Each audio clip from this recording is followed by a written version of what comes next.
सांत्वनपर माझी त्या 2 घरी बोराडे आणि सचिन मुळे यांच्या घरी मी जाणार आहे। त्याच्यानंतर एक आमचं घरातलं जवळचं लग्न आहे ते उरकणार आहे। आमचं अधिवेशन शेवटच्या टप्प्यात आलेलं आहे। आज उद्या परवा 3 दिवस अधिवेशन चालेल।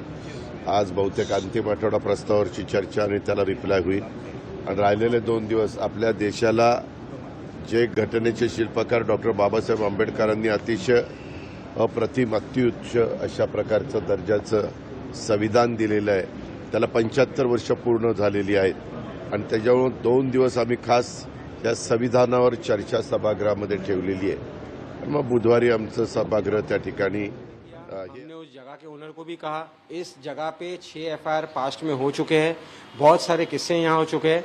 ऐसी जगहों को जहाँ पे ऐसे क्रिमिनल एक्टिविटीज़ होते हैं वहाँ पे ज़रूर देखने की ज़रूरत है और हमने करने के बाद में जो कानून जैसा कहेगा, कानून से बढ़ के कोई नहीं है और हम कानून के पास जाने के लिए तैयार हैं। बट ये कानून हम हाथ में कैसे देख सकते हैं? वही कुणाल कामरा को आप क्या मैसेज देंगे और आपके ऊपर भी मामला दर्ज? बस कुणाल कामरा को यही मैसेज देना चाहेंगे कि आज जो आपने ये काम किया है आपको तो इसका सबक जरूर मिलेगा, लेकिन आपसे जिन लोगों ने ये काम करवाया है ये एक कॉन्स्पिरेसी है और ये एक पेड कॉन्स्पिरेसी है। इसका भी खुलासा जरूर मुंबई पुलिस और कानून सक्षम है करने के लिए। How can you take the law in your hand, Kunal? On what message you want to convey to Kunal Kamra? It is not about taking any law in your hands. It is purely about. केलाय काहींनी त्याचं कौतुक केलं, काहींनी ते टीकात्मक घेतलं। अर्थात तो ज्याचा त्याचा अधिकार आहे। मला एवढंच माहिती आहे की राज्याची आर्थिक घडी ही देवेंद्र फडणवीस मुख्यमंत्री आणि एकनाथराव शिंदे आणि मी उपमुख्यमंत्री आमच्या सगळ्यांच्या उपस्थितीमध्ये चांगल्या प्रकारे पुढे चालली पाहिजे।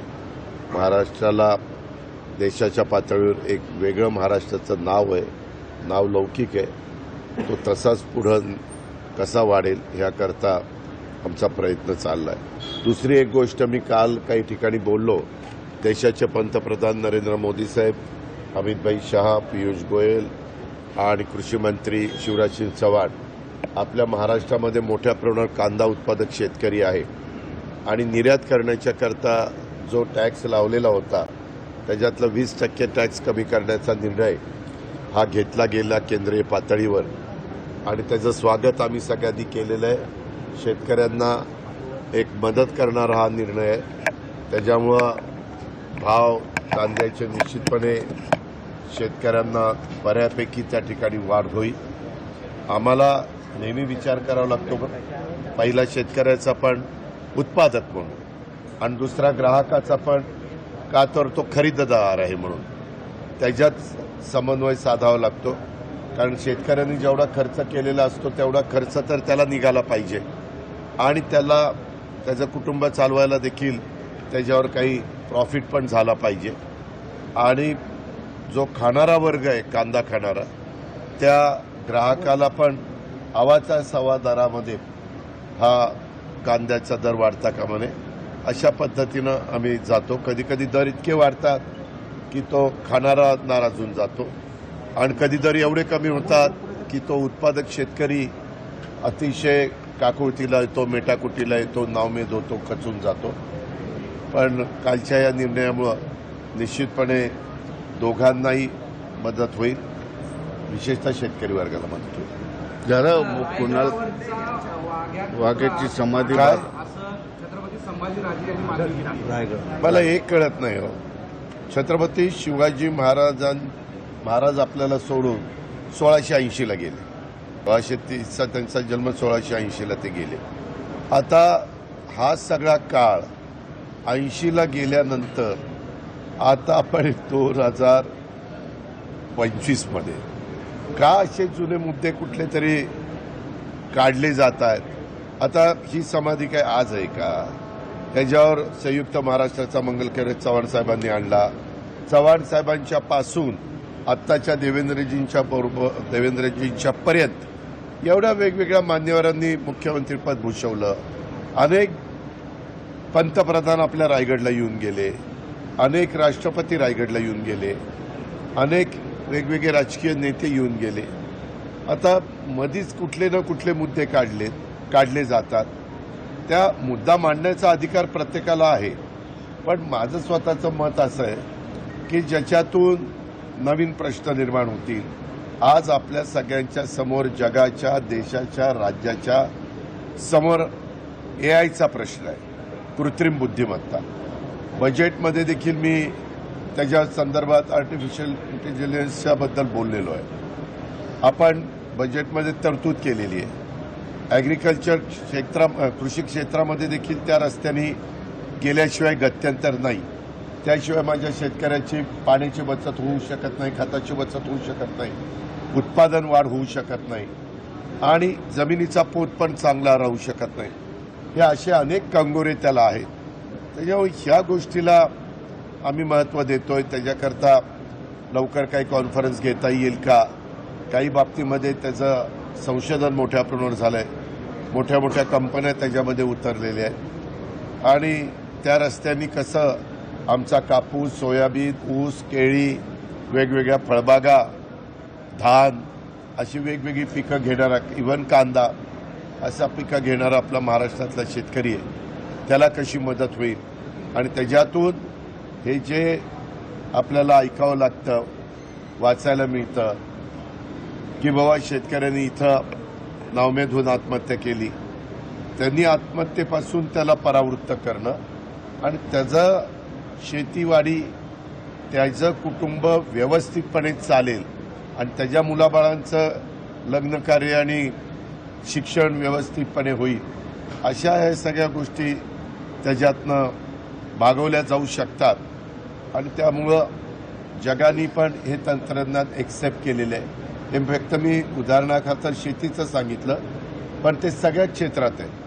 काल पण एक चर्चा आमच्या इथं आंबेगाव मनसरला झाली, सगळे पत्रकार मित्र होते. तिथं पत्रकारांनी पण, वेगवेगळ्या संपादकांनी पण तिथं सूतोवाच केला की ह्याच्यामध्ये पण एआयचा वापर त्या ठिकाणी केला गेला पाहिजे. असं कुठलं क्षेत्र आता मला नाही वाटत राहील की ज्याच्यात आता एआयचा वापर नाही आहे. काळानुरूप आपल्याला बदलायचं असतं आणि तसे निर्णय घ्यायचे असतात, तसं सर्वांना पुढं घेऊन जायचं असतं. पण आपण मधून बघतो कुणी काहीतरी नवीन एखादा वक्तव्य करतं आणि मग तेवढ्यापुरतंच चर्चा सुरू होती. वास्तविक ती या चर्चेच्या पेक्षा आज तरुणींना रोजगार देणं, उद्योगधंदे मोठ्या प्रमाणावर त्या ठिकाणी येणं. आम्ही आता टाटा ट्रस्ट यांच्याबरोबर टायअप केलेलं आहे. आपण इनोव्हेशन सेंटर काढतोय. 165 कोटी रुपये साधारण टाटा घालतं. 30-35 कोटी रुपये त्या जिल्ह्याला टाकावे लागतात. तर आम्ही पहिलं गडचिरोलीला सुरू केलंय, चंद्रपूरला सुरू केलंय, परवा मी रत्नागिरीला भूमिपूजन केलंय, आपण आता शिर्डीला करतोय आणि आपल्या मराठवाड्यामध्ये छत्रपती संभाजीनगर, बीड आणि नांदेड, काल मी नांदेडला होतो, तिथंही करायचा आमचा मानस आहे. मी आता शिरसाटांशी पण बोलणार आहे, अधिकाऱ्यांना पण सांगणार आहे. साधारण कमीत कमी 1 ते 2 एकर जागा लागते आणि मी सांगितलं साधारण 195 कोटी रुपयाची त्याच्यात गुंतवणूक केली आणि ते इन्फ्रास्ट्रक्चर तयार करून दिलं, मशीन्स वगैरे. तर आता आर्ट्स, सायन्स, कॉमर्स सारखं शिक्षण घेऊन आमच्या मुलामुलींना नोकऱ्या पाहिजे तेवढ्या उपलब्ध होत नाही. म्हणून कौशल्य विकास हा जो कार्यक्रम आम्ही हातामध्ये घेतलेला आहे आणि त्याच्यामध्ये जे कुठल्या कोर्सेसचं ट्रेनिंग देण्याची गरज आहे ते टाटाच्या बरोबर टायअप करून आम्ही आपल्या ह्या छत्रपती संभाजीनगरमधल्या पण मुलामुलींना देण्याचा आमचा मानस आहे. कारण इथं पण इंडस्ट्री मोठ्या प्रमाणावर वाढते. बाकीचं जे काही मूलभूत गरजा आहेत म्हणजे इन्फ्रास्ट्रक्चरचे जे प्रोजेक्ट आहेत त्याला आम्ही प्राधान्य देतोय. त्याच्यामध्ये मग रस्ते आणि बाकीच्या सगळ्या सुविधा हेही काम आमचं चाललं. दादा, कुणाल कामरा यांनी स्टँडअप कामुळे एकनाथ शिंदेंवर टीका केली, त्यानंतर पूर्ण तोडफोड एकनाथ शिंदेंवर. त्याच्याबद्दल तुम्ही बघितलेलं आहे. खरं तर कायदा, संविधान, नियम त्याच्या बाहेर कुणीच त्या ठिकाणी जाऊ नये.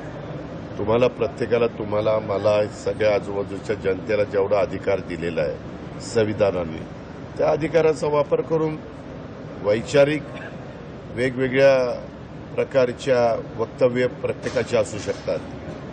विचारधारा वेगवेगळी असू शकते, मतमतांतर असू शकतं, पण ते मांडताना आणि चर्चा त्याची होताना त्याच्यातनं नवीन प्रश्न निर्माण होऊन आमच्या पोलीस खात्याला पण वेगळं काही काम, कायदा सुव्यवस्था राखण्याचं निर्माण होणार नाही याची पण काळजी, खबरदारी हे प्रत्येक जबाबदार नागरिकांनी घेतली पाहिजे असं माझं मत आहे. धन्यवाद.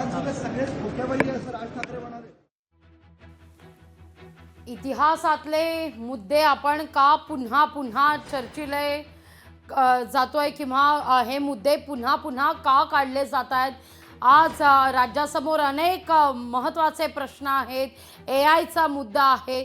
असे मुद्दे असताना आपण इतिहासातल्या मुद्दे का पुन्हा पुढे आणतोय असा सवाल या ठिकाणी अजित पवार यांनी उपस्थित केलेला आहे.